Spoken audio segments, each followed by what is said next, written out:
Have you ever stood in the middle of a grocery aisle holding a bag of chips and felt like you were making a life-altering decision? You know, that internal battle between budget mode and emotional support? Oh, absolutely. It's the modern human condition distilled into a single snack purchase. We tend to think of our lives as being defined by the big moments, graduations, promotions, weddings. But if you really look at the data, or in this case, the script of our daily existence, life is actually made up of bananas, organic milk, and the desperate search for a dress that doesn't make you look like a cursed candlestick. That is a vivid image, and it's exactly what we are diving into today. We are looking at a collection of everyday scenarios: shopping, studying, cooking, traveling, and decoding what these interactions actually say about us.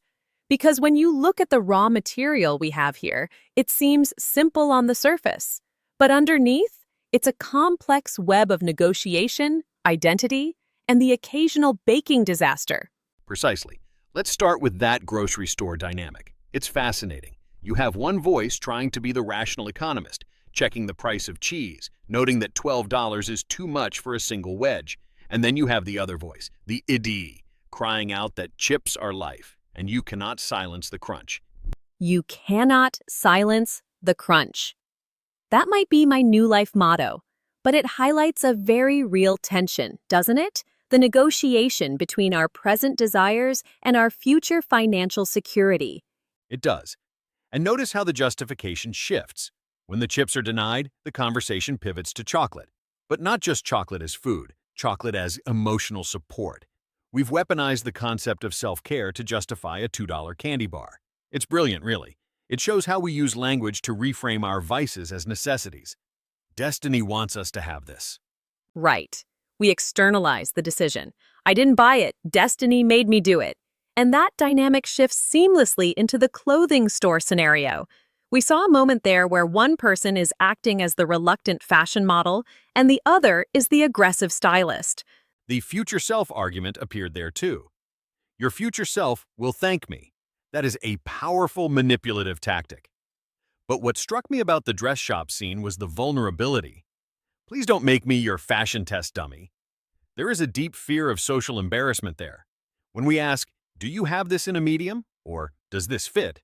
We aren't just asking about fabric dimensions. We are asking, is this version of me acceptable to the world? And the brutally honest feedback. More like a cursed candlestick. That implies a level of intimacy where you can be cruel to be kind. But let's pivot to something a bit more chaotic. The kitchen. Ah, the baking incident. The piece of cake that was, ironically, not a piece of cake at all. This resonated with me so much. You have the precisionist, the one asking for exactly 2 cups of flour, and then you have the artist, or perhaps the anarchist, who measures things with ish. The ish philosophy. That is a fundamental divide in human personality types. The precisionist believes that safety and success come from following the rules, the recipe. The anarchist believes in eyeballing it and trusting the process. But the result? Hockey pucks. Exactly. The failure of the ish method here is a great lesson in humility. The dialogue mentioned a previous batch of cookies that nearly chipped a tooth. It suggests that while confidence is great, trust the Ella, as the character said, unfounded confidence usually leads to inedible results. It's the Dunning-Kruger effect playing out in a mixing bowl. Speaking of unfounded confidence, we have to talk about the study era. Oh, this was painful to review because it is so relatable.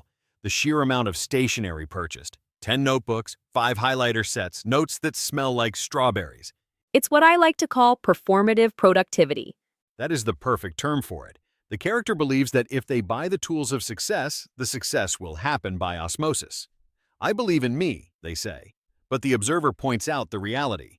You switched to typing after 3 pages last time. It cuts deep. It's the difference between being a student and playing the role of a student. We see this in the corporate world too, don't we? People who love arranging the meeting but hate doing the work. But there is a sweet moment of bribery there too. I'll do your laundry for a week. Transactional relationships within the family unit. It's the oldest form of commerce. Don't tell mom about the bad grade and I will feed you sugar. It proves that every household has its own black market economy. True.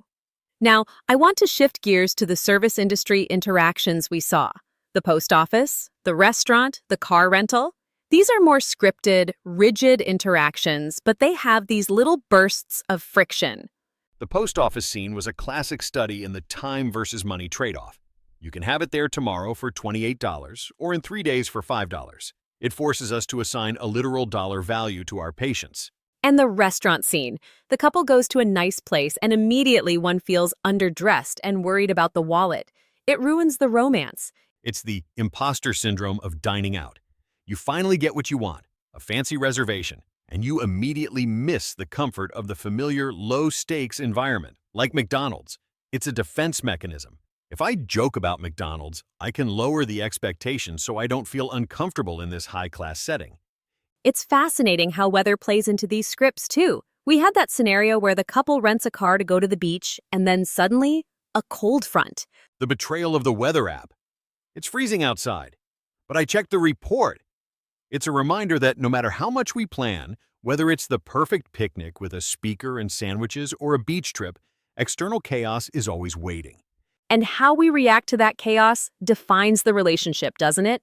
In the picnic scenario, they were so organized. You bring fruit, I bring sandwiches. But in the cold front scenario, they just retreated to hot chocolate. Which is the healthy response. Adaptation. But notice the blame game that almost started? Why did you wear clothes like that? Versus, I thought the cold front would pass. When things go wrong, our first instinct is often to find a culprit rather than a solution. Thankfully, they pivoted to hot chocolate quickly. Speaking of things going wrong, the broken washing machine and the lost computer files. The digital nightmares. The spilled water on the laptop is a modern tragedy. The panic in that dialogue was palpable. Turn it off, unplug it. It triggers that primal fear of losing our external memory. We outsource so much of our brains to these devices. And the cloud conversation. I really should back them up more often. It's the lie we all tell ourselves. We are all reactive, never proactive.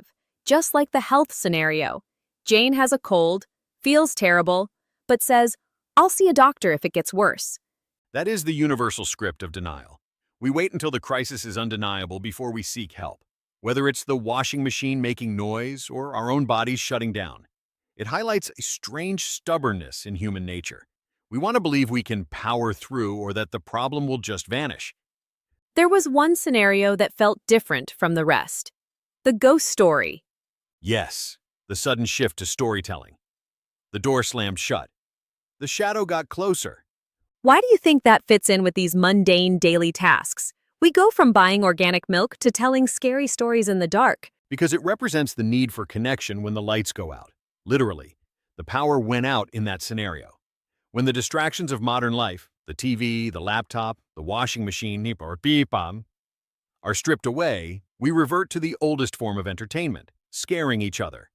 It's a bonding ritual. It's about shared vulnerability. That's a beautiful way to put it. We spend all day negotiating prices, performing productivity, and fighting traffic, but at the end of the day, we just want to sit in the dark and feel something together. Exactly.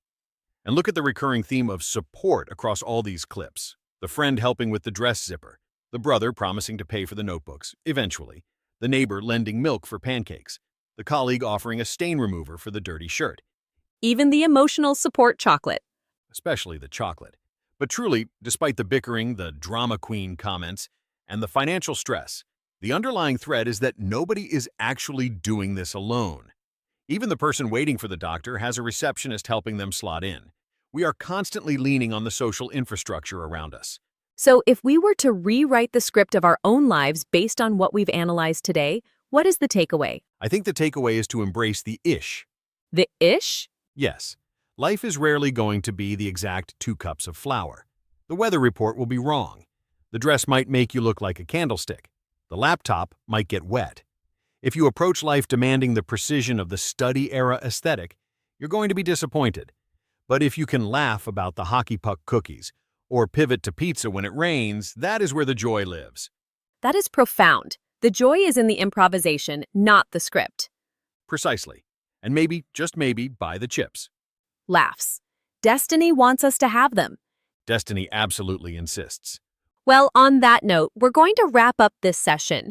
We hope this makes you look at your next trip to the grocery store or your next tech meltdown with a little more curiosity and a little less panic. And remember, if you spill water on your laptop, unplug it first, then panic. Solid advice. Thanks for listening, everyone. We'll catch you in the next episode. Goodbye.